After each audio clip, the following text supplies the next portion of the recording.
I'ma keep winning, winning. I'ma keep winning, winning. Ooh. I'ma keep winning, winning. You can try to save yourself, but you only gon' play yourself. You can try to save yourself. Yo, we back at it, episode 4. We got my girl Lolo in the building. She just beat me in one-on-one, but we ain't gonna talk too much about it. You got lucky, but it's all good. So if I'm sweating, it's because we just finished hooping. But nonetheless, man, Lolo, appreciate you. Thanks for having me. Of course, my pleasure. So, briefly, tell me a little bit about yourself. Let the people know who Lolo is. So I'm from Seattle. I'm not from Seattle, but I'm from Washington State. I usually just say Seattle so I don't have to explain that it's not Washington, D.C. Yeah. I played college basketball at Syracuse University, and then I moved out to LA. Now, full-time, I do stuff in social media, marketing. I have a production company, and then eventually I want to work in film as a director. Nice, nice. The brief summary. Okay, so we all know you hoop. So, when did you start playing basketball? What made you want to get into basketball? Because I know you played a lot of sports growing up, but why was basketball that golden sport for you? So I'm always thankful my parents put me in every sport because I feel like it made me better at all the sports that I played. Yeah. But basketball, I started playing in 5th grade, I think, because Okay. my friend's dad was starting a team and he needed enough girls to play. Yeah. So played basketball. Soccer was my first love of a sport, and I was really good at soccer. Played it up until high school, and then in middle school, I did travel soccer and travel basketball to see which one I wanted to do, and I ended up liking basketball better just because the culture of basketball, I think, is undefeated. It beats any sport. There's does. fashion, dance. Yeah. There's so much creativity and art intertwined with the sport. Totally. Compared to soccer is an international, really cool sport, but I don't know, Mm-hmm. playing AAU basketball was just a lot more fun. So I was like, play basketball. What was the competition like in Washington? Basketball? Yeah. Seattle is becoming a mecca of basketball right now. There's so many stars coming out, and there's a bunch of NBA players, Who? WNBA players. Who came out from Washington? Kevin Porter Jr., Isaiah Thomas, DeJounte Murray. Okay. I'm not the best with NBA knowledge, but Okay. there's people that could name you a lot more. So since Those are people that are closer to my age that I would know. Okay. Yeah. Well, since we're on that topic, talking about NBA, and obviously you're a female, in the basketball, space. How you feel about, WNBA, women getting underpaid and stuff like that? I know that's a really big topic right now. I was looking at The Shop, and Asia Wilson was on there, and she was just obviously we all know that women is not being treated fairly, with how they're being compensated for their, for their abilities, their God-given craft. So, what's your thoughts and what's your opinions on that? I think things are evolving at a really quick pace. And part of that is the WNBA turned 25 last year. And right now the fan base for the WNBA is triple what the NBA fan base was when it was 25 years old. Yeah. So I don't think it's such a bad thing that it's still a growing audience. And also I've said this for years and now it's literally happening, but What's that? with NIL and marketing, women are doing just a really good job growing their Instagram, social media to where one player on a team has 2 million fans by themselves. That brings that to the franchise. And then you think about all the college players that have millions or close to millions of followers on their platforms. Once they all get to the WNBA, there's just a lot of fan bases coming together. Totally. And also last year in the college basketball tournament, March Madness, of the top 10 followed athletes, 8 of them were women. Okay. So only 2 men were on the top 10 of all followed.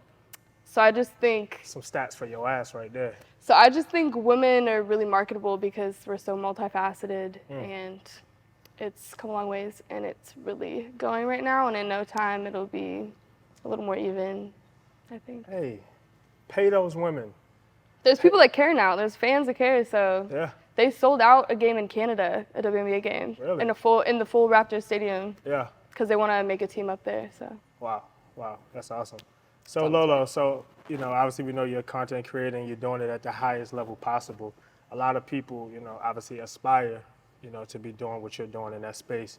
Kind of just briefly tell me what goes into the day-to-day life as a creator, and how did you become and build your platform?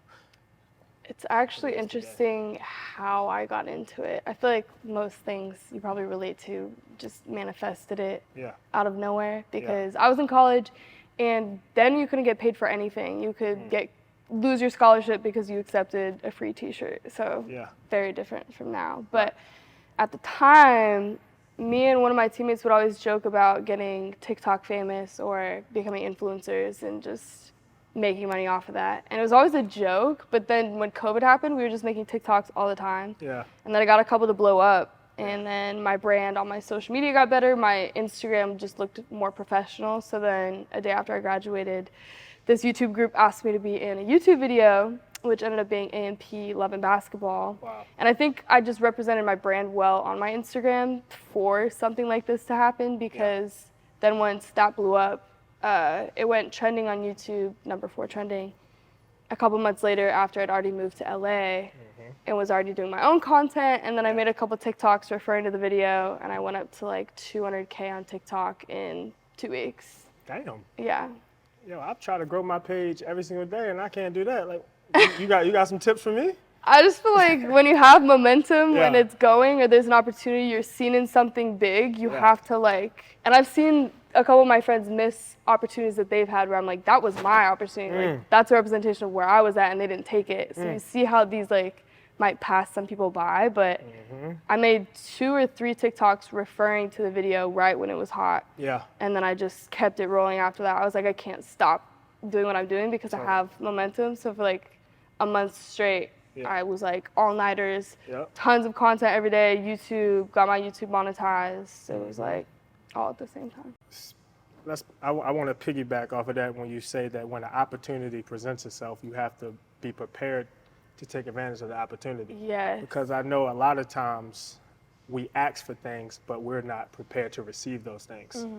And that's when those opportunities pass you by. Yeah. I know in my life, you know, growing up, you know, we all started somewhere, right? And it all comes with just maturity, just realizing who you are as a person, being prepared to put the work in that's necessary to be the best, to build the best brand in the world. And I, sitting here with you, I can just tell that like you're passionate about what you do.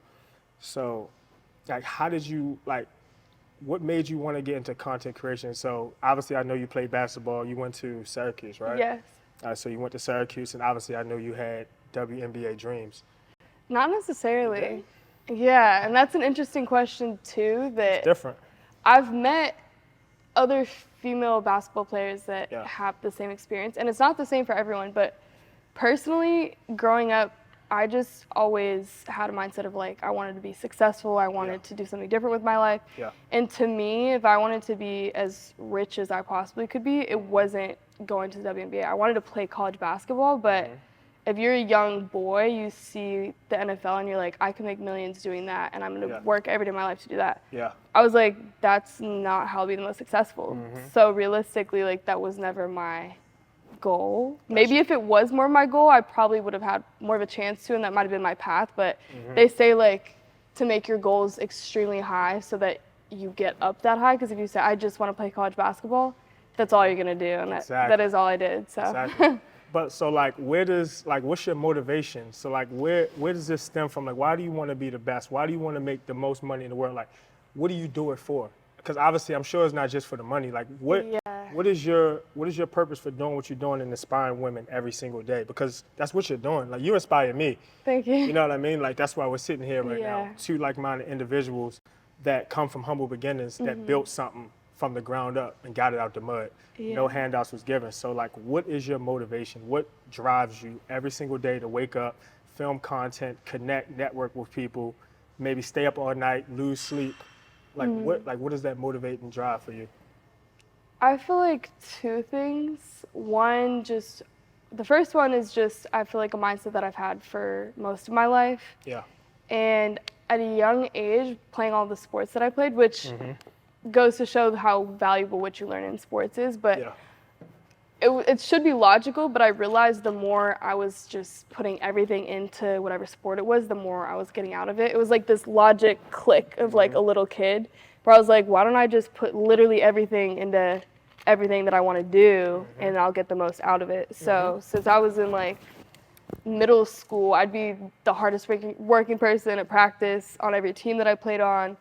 And then if I was going to do something, I was going to do it all the way. When I decided I was going to do social media, I was like, I'm going all in with it. yeah. So that's the one, I think, overarching mindset I have of just being good at the things I'm doing Totally. and not anything half-assed. But the second one actually happened around when my life changed completely, which this motivation came from just wanting to have my own freedom, my own money, and have something going for myself, because at the time I was in a relationship, not a good relationship. It was out of college, we were young, but it's very toxic. And he was the one who had a cool career and was making the money, so I was kind of stuck in this role and didn't really have a way to get out of it, and I didn't have any control over my life. Like, I lost the control of my life. So breaking up out of that, like, sent me into, like, the most motivated, crazy phase of ever, because I was like, never, ever, ever will anyone ever be able to, like, control what I do. And it kind of, it's like obvious now when I explain it. You see like what I've done for myself. Like, I have my own place, my car, I have a business.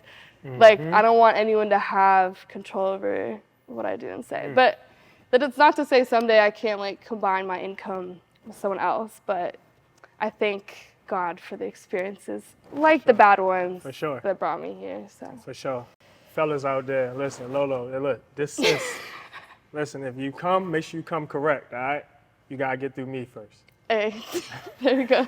But it's just crazy how life rewinds, because, you grew up playing AAU basketball, played at Syracuse University, obviously did not go to the WNBA, but you're doing what you love to do from where it all started at, on the basketball court. Yeah. And inspiring people. So how does that make you feel? Like, how you feel like waking up every day? It's how about your mom? Like how's your family feeling? I think they're proud of me. Proud of you? It's every day you forget how far you've come because you'll be just always looking at the next goal you've made. Yep. But some things will just put it in perspective. For example, one thing I was thinking of on the right here was growing up, I always wanted to play at Stanford because my dad ran track at Stanford. So that was like the little kid, like, want to go where my parents went. So I used to go to the Stanford women's basketball camps and have a picture. The two stars at the time were Chiney Ogwumike and Nneka Ogwumike, which both play for the Sparks right now. Yeah. Okay. And they're the two stars at the time. So I have pictures of me at camp, literally like this tall, arm around her, like smiling. Yeah. And now I get to go to WNBA games. I've been courtside at WNBA games before. I've worked with the WNBA. The WNBA has actually paid me before for brand promotion on my story. But to be in the same space and being after the game, just talking to them as fellow like professionals and what we do, that's something that puts it in perspective for sure. That's crazy. So you come to, I guess everyone gets to levels different ways, but I feel like my purpose was more so to like communicate, tell stories of the athletes rather than be in that space. Totally. That's awesome. So. Salute to you too for that. Thank you. So like, I know like in brief conversation, we've been cool for, some time now, and I know, you face some mental health issues. If you can just kind of briefly elaborate on like where did those mental health issues come? Was that stem from that toxic relationship? Was that stem from just like family stuff? Like, where did that come from? So I think a lot of student athletes go through similar things, and it's never like, you can never say that someone was depressed because of one thing, like, oh, she's depressed now because her boyfriend did this, or oh, she isn't getting playing time or something. There's always a combination of things, and it's a chemical thing in your head. But for me, it was my senior year of college, and I was in college during COVID as well. So I like to say COVID with college sports, at least where I went to school, made all the bad parts about playing a sport in college worse. And all the good parts were just not there anymore. Like any of the things that made everything worth it, like hang out with your team, going out to eat, going to your coach's house, hang out after practice, hang out before practice. team sponsor activities, team building, like there was literally none of that. You just went to practice in the morning. That's crazy. Yeah, you'd go to the morning practice like 6 a.m. You weren't allowed to stay. We didn't even shower. You just grab food. Coaches just leave. Like there's no interaction at all. And then grab your stuff, go home. So that I think on my entire team at the time just progressively deteriorates whatever you had going for yourself positively. I can definitely relate, you know, because when I came home from prison, I suffered with PTSD, and I still kind of suffer with it. When I first met my girlfriend, I was telling her like I'm kind of uncomfortable being around large groups of people, and like even to this day, because it's just like the environment that I was in at that time, just kind of like traumatized me, and I've seen so much, been through so much in those 8.5 months, that at one point I thought it was just going to affect me forever. Yeah. You know, and you know, it's a lot of things that happened that, you know, Mama, you know, you hear this. I wasn't trying to keep a secret, but like, you know, that transpired in there that just traumatized me. And I can say today that I'm blessed to not let that experience determine where my life is headed. You know, in a sense, humbly speaking, I beat the odds. So I know how severe and how serious mental health and PTSD and other, you know, other stuff could be, you know, so how that can really like deteriorate and affect the mind, you know, because like even to this day, like I said, man, like I still think about that experience, those 8.5 months going through that experience, man, but we didn't let that again determine where our future will lie. Yeah. You know, so salute to you. Give yourself a pat on the back. You too. Thank you. I appreciate it. So you moved to LA at what age? I was 22. 22? Because that was my graduating year. Yeah, how old right now? That was after like maybe 6 months after like the worst, darkest time of my life ever, and I kind of worked out from that and then moved here. So do you feel as though LA changed your life? Like, would you recommend, so another young little girl who wants to do the same thing you do that looks up to Lola, would you recommend, if she wanted to move to LA, would you say LA changed my life? I think I wouldn't say that necessarily. I'll say I feel like everyone has a different path, and that path will be revealed to you if you're, as I said, how I like looked at life growing up. If you're putting everything, you're all into everything that you're doing, I think your purpose will open up for you as long as you keep your foot on the gas. It will just. So I wouldn't say to like follow in anyone's footsteps necessarily, but I'll say I made the most of my situation coming out here and maximized every opportunity that I had. Yeah. And I think coming to LA did bring opportunities. Yeah. Or I crossed paths with opportunities and I made the most of them. So I wouldn't say yes or no, but it is a crazy place and people sometimes get here and lose themselves completely. Totally.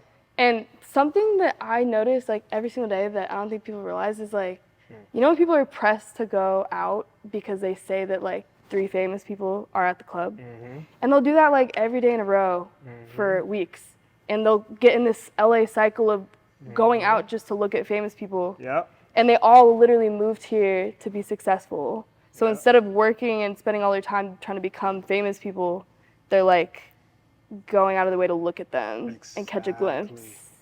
It's just like logically odd.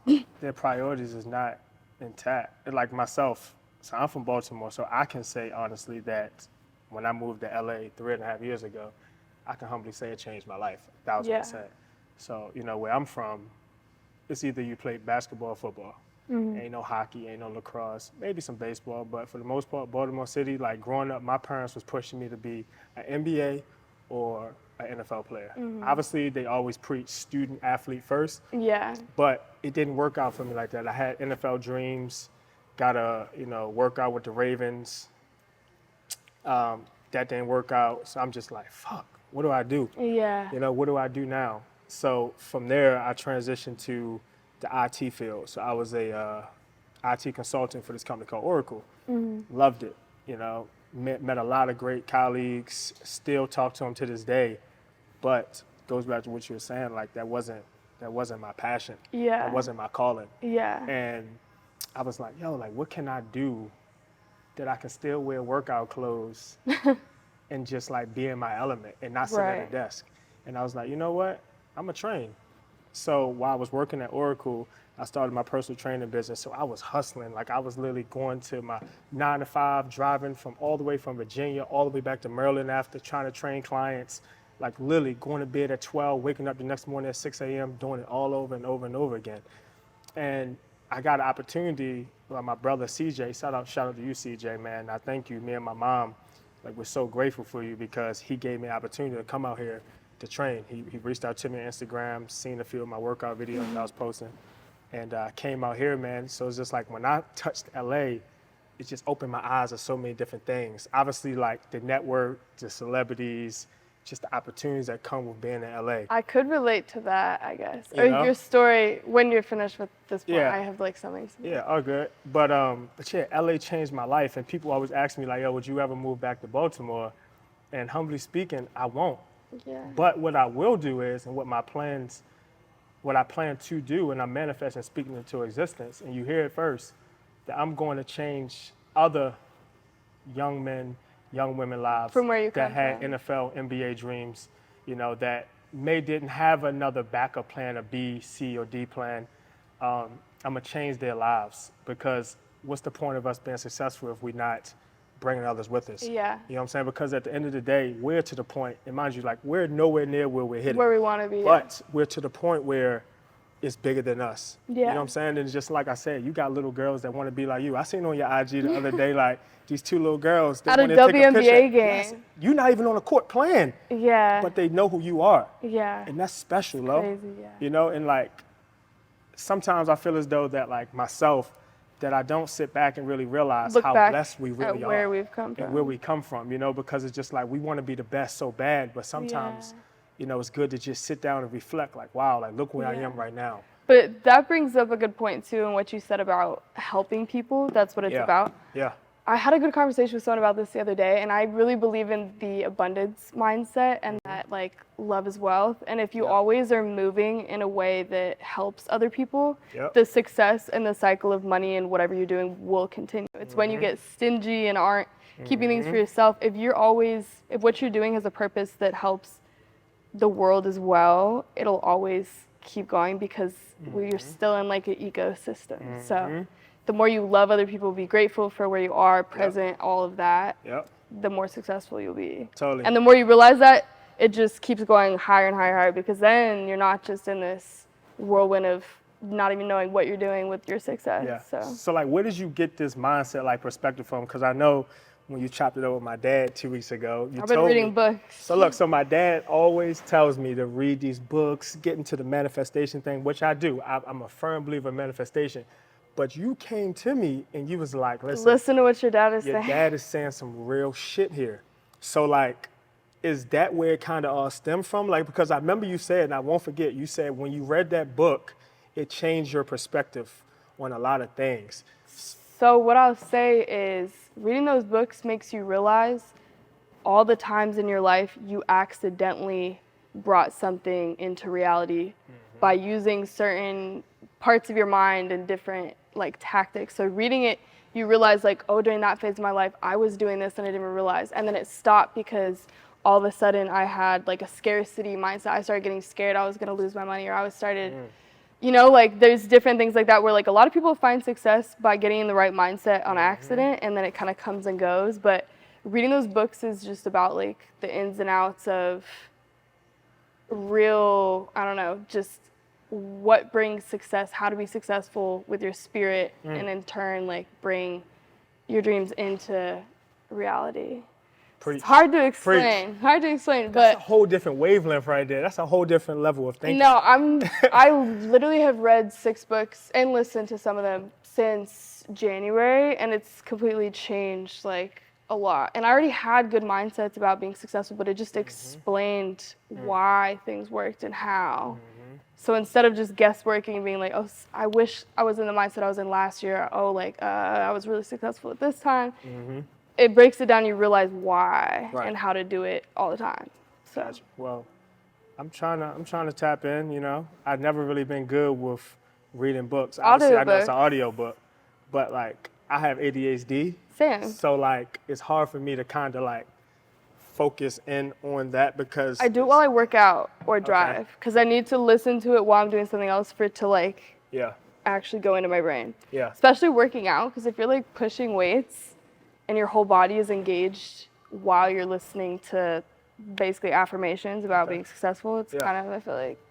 I'm gonna have to try that out tonight when I hit the gym, and I'll let you know how it go. This one book, the one I recommended, is only an hour and 30 minutes. What's the name of that one? Audible. The 7 Spiritual Laws of Yes, Success. so I started that. Like all jokes aside, Dad, you hear it. I started the book, but I fell off and I stopped. But I promise I'm gonna get back on it. I'll meet really successful people and start talking about our mindsets. Yeah.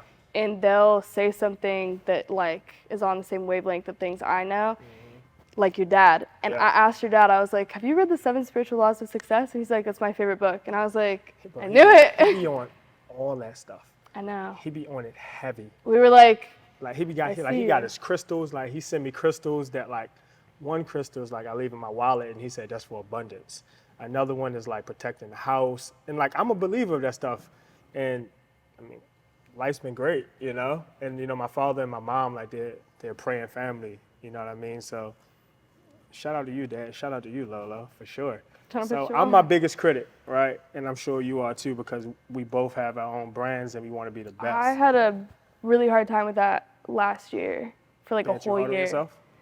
Yeah, because I just was more, talked to myself more negatively than positive, even though I was successful. Like, I don't know, something finally changed in the last year. I mean, I think it's my mindset and Yeah. all the stuff I've been doing to work on that, but it's all about being present and happy now. But for a minute, like a whole year, I was like just so negative.